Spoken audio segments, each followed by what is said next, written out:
something that really stuck with me was, your thoughts on the mom culture and the correlation of booze within mom culture.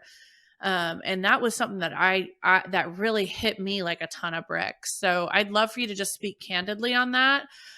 Because when you spoke from the heart to me on that, it really did change my life and the way that I approach alcohol in my personal and professional life. One story that sticks out for me, that was there were some things that happened in succession right before I chose to get sober that really hit me and kind of weighted me down. And there was this one situation. I had a really good friend of mine was over, and my kids they probably would have been 6, 4, and 2.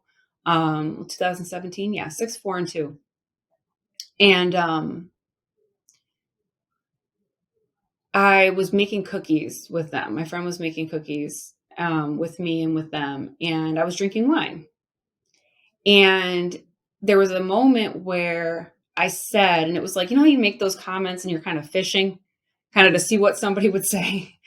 And I said something about the fact that and I'm just an alcoholic. And I raised my glass, and she said in complete seriousness, zero judgment. But she goes, yeah, but you're functional. And it just hit me. And I was like, oh, okay. And at that time, my oldest daughter was 6 years old. They would talk about how mommy loves her wine. And wine is mommy's favorite thing. I think I have a video with my daughter talking about it, 6 years old. And I remember breastfeeding each of my kids and going through this battle of got to make sure it's not in the milk. But that was just such a focus, making sure that I could safely do that. And that was a big part that led to me choosing to get sober. But then when you come out the other side, you talked about the culture and the pressure. It really hits you when you quit. And it really, really hit me hard how that's the solution to everything for moms. Oh, we'll have a glass of wine. Oh, was it a hard day? We'll have a glass of wine. Oh, let's all get together and have wine. I went and took my youngest to the JoJo Siwa concert. I got front row tickets, long story. And these parents are drinking with their kids there. And I'm going, it takes a lot to get me to judge anybody drinking, because I've been that person. So I 100% would have been that person. But on the other side of it, it's hitting me why are we doing this? Why are we drinking in a moment we should be present with our child? And we're sitting here, we have to have the beer. And I say that because I know what it was like.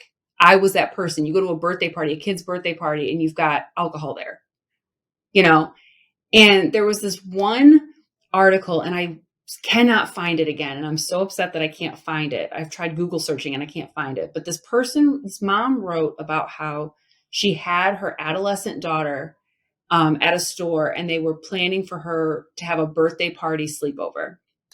And they were in line at a store, and the mom was talking to another woman, and she said, oh, we're getting ready to, she's going to have this birthday party tonight and a sleepover with her friends.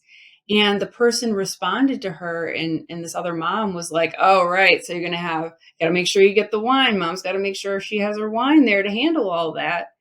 And the writer said something along the lines of, what message are we sending our kids that we're telling them we can't handle parenting them without alcohol?